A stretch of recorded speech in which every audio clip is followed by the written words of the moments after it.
New this morning, after months of debate at the state capitol, Pennsylvania lawmakers are now sending a few budget items to the governor's desk. Governor Shapiro and legislative leaders held a press conference late Wednesday night to announce some of the changes coming to the Commonwealth.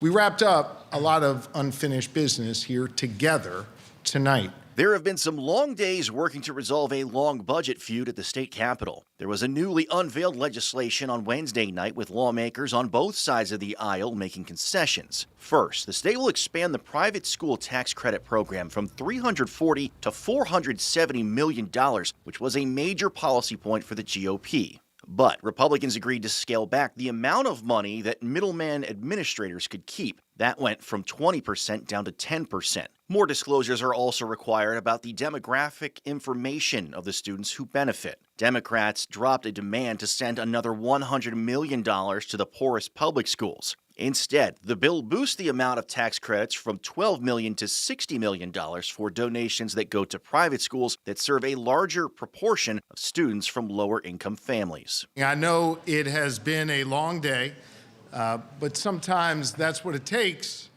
to get big things done for the good people of Pennsylvania. The bills headed to Shapiro's desk will release hundreds of millions of dollars that have been trapped in the legislature since the summer. More than $300 million is heading to Pennsylvania libraries and community colleges. The state is also issuing $100 million in federal aid for school mental health services. And in hopes of encouraging more college students to become teachers, one of the bills creates a program to give a stipend of up to $15,000 to student teachers. I talk about our humble majority, but I say to our caucus all the time the need for pragmatism and recognizing that one chamber is not a monopoly. It is truly an opportunity to do bipartisan work. A bill that expands the state child care and dependent tax credit was one of the first signed by the governor on Wednesday night, which allows the state to match 100% of the federal child care and dependent tax credit. The size of this tax credit is based on income, but the biggest tax credit would be for families making below $43,000 and spending $6,000 or more on child care for 2 children. Starting next year, they would receive a $2,100 credit instead of the $630 under current state law. From our perspective as a